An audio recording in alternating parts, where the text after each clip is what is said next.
കോടതി മുറി നിശബ്ദമായിരുന്നു. പ്രതിക്കൂട്ടിൽ നിൽക്കുന്ന വൃദ്ധനെ കണ്ടപ്പോൾ ജഡ്ജിയുടെ മുഖം പെട്ടെന്ന് മാറി. കയ്യിലിരുന്ന പേന താഴെ വീണു. അവിടെ ഉണ്ടായിരുന്നവർ എല്ലാവരും അത്ഭുതപ്പെട്ടു. കാരണം ആ വൃദ്ധനെ ജഡ്ജി മുൻപേ കണ്ടിട്ടുണ്ട്. പക്ഷേ അത് ഇന്നല്ല, 25 വർഷങ്ങൾക്ക് മുൻപായിരുന്നു. കോട്ടയത്തെ ഒരു ചെറിയ ഗ്രാമത്തിലാണ് ഈ സംഭവം നടക്കുന്നത്. രാമൻ എന്നായിരുന്നു ആ വൃദ്ധൻ്റെ പേര്. ഒരു കാലത്ത് ഗ്രാമത്തിലെ എല്ലാവർക്കും പ്രിയപ്പെട്ട ഒരു ചായക്കടക്കാരനായിരുന്നു അദ്ദേഹം. വലിയ സമ്പത്തൊന്നും ഉണ്ടായിരുന്നില്ല. എന്നാലും സഹായ മനസ്സ് ധാരാളമുണ്ടായിരുന്നു. ആരെങ്കിലും പട്ടിണിയാണെന്ന് അറിഞ്ഞാൽ കടം ചോദിക്കാതെ ഭക്ഷണം കൊടുക്കും. സ്കൂൾ കുട്ടികൾക്ക് സൗജന്യമായി ചായയും പലഹാരങ്ങളും നൽകും. ഗ്രാമത്തിലെ എല്ലാവരും അദ്ദേഹത്തെ ബഹുമാനിച്ചിരുന്നു. അതേസമയം മറ്റൊരിടത്ത് അരുൺ എന്ന ഒരു യുവാവ് വലിയ സ്വപ്നങ്ങളുമായി പഠിക്കുകയായിരുന്നു. അച്ഛനില്ല, അമ്മ കൂലിപ്പണിക്കാരി. കഷ്ടപ്പെട്ടാണ് പഠനം മുന്നോട്ട് കൊണ്ടുപോയിരുന്നത്. ഒരു ദിവസം കോളേജിൽ നിന്ന് അവസാന മുന്നറിയിപ്പ് ലഭിച്ചു. ഫീസ് അടച്ചില്ല എങ്കിൽ പഠനം നിർത്തേണ്ടി വരും. അരുണിൻ്റെ കയ്യിൽ 1 രൂപ പോലുമില്ല. അവൻ നിരാശനായി ഗ്രാമത്തിലൂടെ നടക്കുകയായിരുന്നു. നടന്നു നടന്ന് അവൻ രാമൻ്റെ ചായക്കടയുടെ മുന്നിലെത്തി. അവിടെ ഇട്ടിരുന്ന ബെഞ്ചിലിരുന്ന് കരയാൻ തുടങ്ങി. എന്താ മോനെ പ്രശ്നം? രാമൻ ചോദിച്ചു.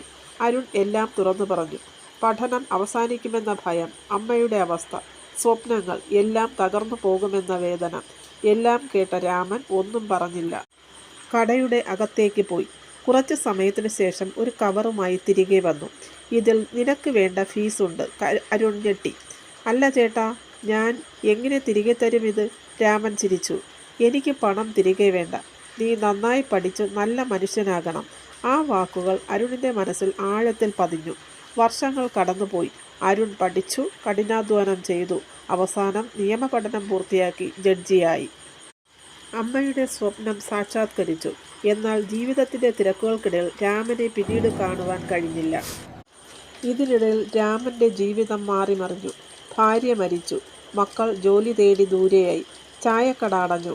വയസ്സായപ്പോൾ ജോലി ചെയ്യാനും കഴിയാതെ വന്നു. ഒരിക്കൽ എല്ലാവരെയും സഹായിച്ച മനുഷ്യൻ ഇന്ന് സ്വന്തം വിശപ്പിനോട് പോരാടുകയായിരുന്നു. ഒരു ദിവസം കടുത്ത മഴ. 2 ദിവസമായി ഭക്ഷണം കഴിച്ചിട്ട് വിശപ്പ് സഹിക്കാൻ കഴിയാതെ ഒരു കടയിൽ നിന്ന് കുറച്ച് ഭക്ഷണ സാധനങ്ങൾ എടുത്തു. പക്ഷേ കടയുടമ അത് കണ്ടു. പോലീസ് എത്തി കേസ് രജിസ്റ്റർ ചെയ്തു. അങ്ങനെ രാമൻ കോടതിയിലെത്തി. വിചാരണ ദിവസം. ജഡ്ജിയുടെ സീറ്റിലിരുന്നത് അരുണായിരുന്നു.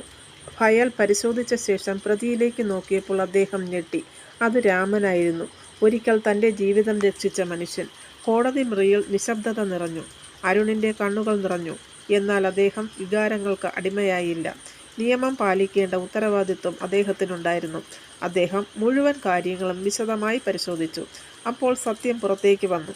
രാമൻ മോഷ്ടിച്ചത് ലാഭത്തിന് വേണ്ടിയല്ല, പട്ടിണി കാരണം ജീവിക്കാൻ വേണ്ടിയാണ്. വിധി പറയാനുള്ള സമയമെത്തി. ജഡ്ജി എഴുന്നേറ്റു. ശാന്തമായി സംസാരിച്ചു. ഈ കോടതി നിയമത്തെ ബഹുമാനിക്കുന്നു. പക്ഷേ ഒരു മനുഷ്യൻ പട്ടിണി കാരണം തെറ്റ് ചെയ്യേണ്ടി വന്നാൽ അത് സമൂഹത്തിൻ്റെ പരാജയവുമാണ്. കോടതി ചെറിയ ശിക്ഷ മാത്രം വിധിച്ചു. അതോടൊപ്പം രാമന് താമസവും ചികിത്സയും ഭക്ഷണവും ഉറപ്പാക്കാൻ സാമൂഹിക ക്ഷേമ വിഭാഗത്തിന് നിർദ്ദേശവും നൽകി. വിധി കഴിഞ്ഞപ്പോൾ ജഡ്ജി തൻ്റെ സീറ്റിൽ നിന്ന് ഇറങ്ങി. എല്ലാവരുടെയും മുന്നിൽ കൂടി രാമൻ്റെ അടുത്തേക്ക് നടന്നു. ശേഷം അദ്ദേഹത്തിൻ്റെ കൈകളിൽ പിടിച്ചു. ചേട്ടാ, ഇന്ന് ഞാൻ ജഡ്ജിയായത് അങ്ങ് കാരണമാണ്. രാമൻ്റെ കണ്ണുകളിൽ കണ്ണുനീർ നിറഞ്ഞു. അദ്ദേഹത്തിന് സംസാരിക്കാൻ പോലും കഴിഞ്ഞില്ല. അന്ന് കോടതി മുറിയിലുണ്ടായിരുന്ന പലരുടെയും കണ്ണുകൾ നിറഞ്ഞു.